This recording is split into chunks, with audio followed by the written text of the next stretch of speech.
Hello दोस्तों, अनुविता channel में मैं सविता सिंह आप सभी का एक बार फिर स्वागत करती हूँ।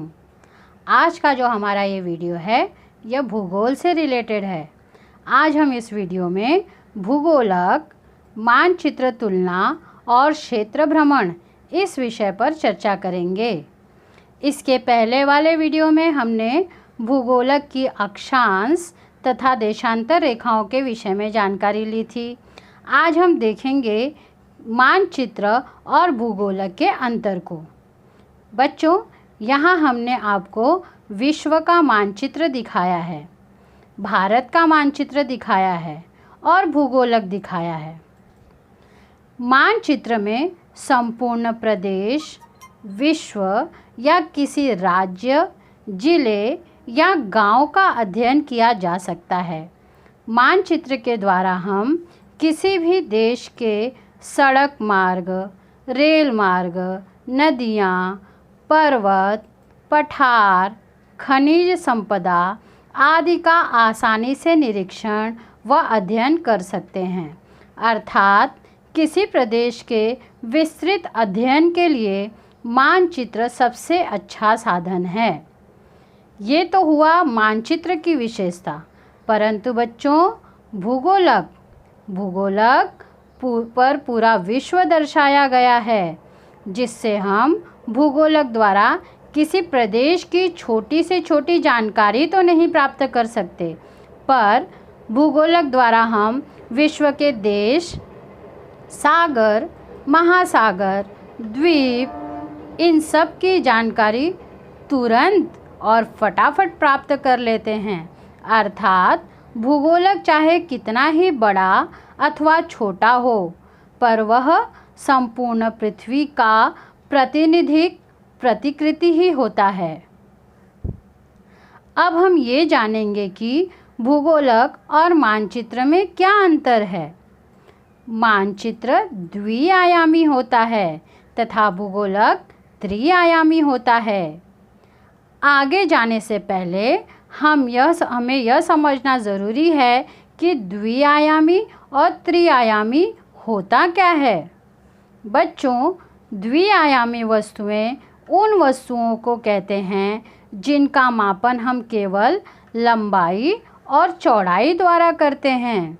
लंबाई और चौड़ाई द्वारा मापन कर उस वस्तु का क्षेत्रफल निकाला जाता है। आपकी कॉपी का पन्ना द्विआयामी है तथा आपकी कक्षा का श्यामपट्ट, मेज, ज़मीन ये सारी चीज़ें द्विआयामी हैं।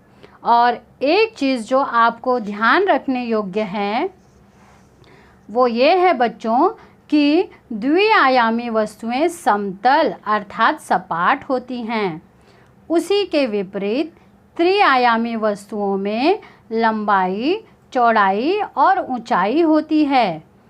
इससे हम उस वस्तु का आयतन निकालते हैं।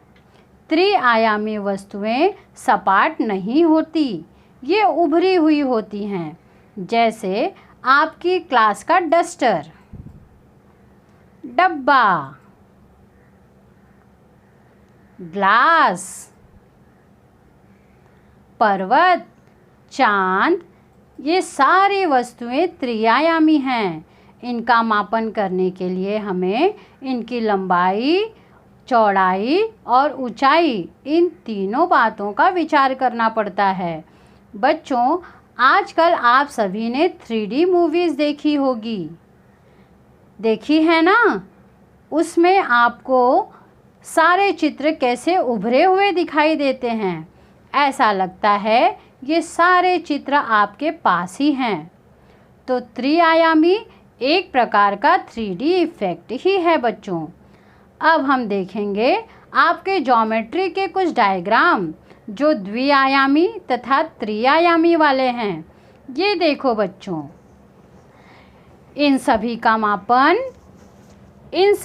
मापन हम लंबाई और चौड़ाई द्वारा करके क्षेत्रफल निकालते हैं, इसलिए ये आकृतियाँ द्विआयामी हैं।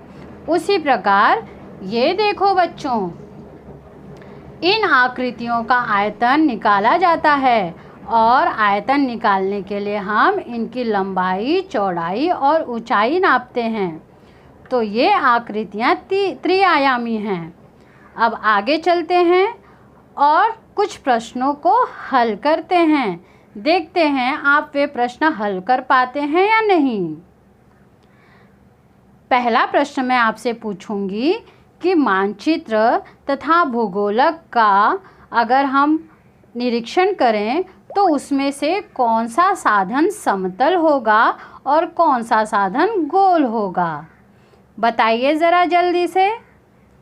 वेरी गुड बच्चों, जो हमारा मानचित्र है यह साधन समतल है और जो भूगोलक है वह गोल है। अब दूसरा प्रश्न देखते हैं। भूगोलक के किस साधन द्वारा हम पृथ्वी का पूरा क्षेत्र एक ही दृष्टि में देख सकते हैं? या हम इस प्रकार से प्रश्न कर सकते हैं कि भूगोल के किस साधन द्वारा हम पृथ्वी का पूरा क्षेत्र एक ही दृष्टि में देख सकते हैं और किस साधन द्वारा पृथ्वी का एक ही हिस्सा एक समय में देखा जा सकता है? बताओ जल्दी से। Very good. मानचित्र द्वारा हम पृथ्वी का पूरा क्षेत्र एक ही नज़र में देख सकते हैं, परंतु भूगोलक से हम पृथ्वी का एक समय में एक ही हिस्सा देख पाते हैं। भूगोलक पृथ्वी की प्रतिकृति है तथा मानचित्र विशिष्ट प्रदेश के विस्तृत अध्ययन का साधन है। भूगोलक द्वारा हम पृथ्वी पर होने वाले दिन रात की संकल्पना को आसानी से समझ सकते हैं। ये देखो बच्चों, पृथ्वी कैसे गोल गोल घूम रही है। पृथ्वी का जो भाग सूर्य के सामने है वहाँ पर दिन है और जो भाग सूर्य के सामने नहीं है वहाँ पर रात है। तो इसे समझने के लिए हम भूगोलक का उपयोग करते हैं। मानचित्र को एक स्थान से दूसरे स्थान पर हम आसानी से फोल्ड करके ले जा सकते हैं, परंतु जो भूगोलक है उसे हम एक स्थान से दूसरे स्थान पर ले जाने में हमें बहुत सारी कठिनाइयाँ होती हैं। अब हम आगे चलते हैं और देखते हैं क्षेत्र भ्रमण। बच्चों, क्षेत्र भ्रमण का अर्थ ही है किसी क्षेत्र या स्थान पर जाकर भ्रमण करना। भूगोल में क्षेत्र भ्रमण से तात्पर्य है किसी क्षेत्र पर जाकर वहाँ की सांस्कृतिक परंपरा, वहाँ के मौसम, जलवायु, उस क्षेत्र का भूभाग, पर्यावरण, इन सभी की जानकारी प्राप्त करना। जब हम कहीं क्षेत्र भ्रमण के लिए जाते हैं तो उसका फ़ायदा हमें यह होता है कि हम प्रत्यक्ष निरीक्षण द्वारा उस स्थान की, उस क्षेत्र की जानकारी प्राप्त करते हैं। इससे उस क्षेत्र से हमारे आर्थिक, सामाजिक तथा सांस्कृतिक व्यवहारों का आदान प्रदान होता है। बच्चों, अभी आप छोटे हैं, इसलिए आपको आपके शिक्षक ज़रूर किसी न किसी भौगोलिक भ्रमण पर ले जाते होंगे। भौगोलिक स्थिति को समझने के लिए हमें शिक्षकों के मार्गदर्शन में नक्षत्रालय,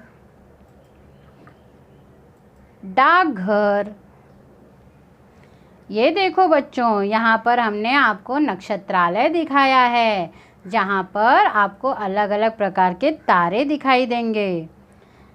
डाकघर, बस स्थानक, मॉल, पहाड़, समुद्री तट, इन सभी का हमें निरीक्षण करना चाहिए। साथ ही साथ लघु उद्योग केंद्रों का भी हमें क्षेत्र भ्रमण करना चाहिए।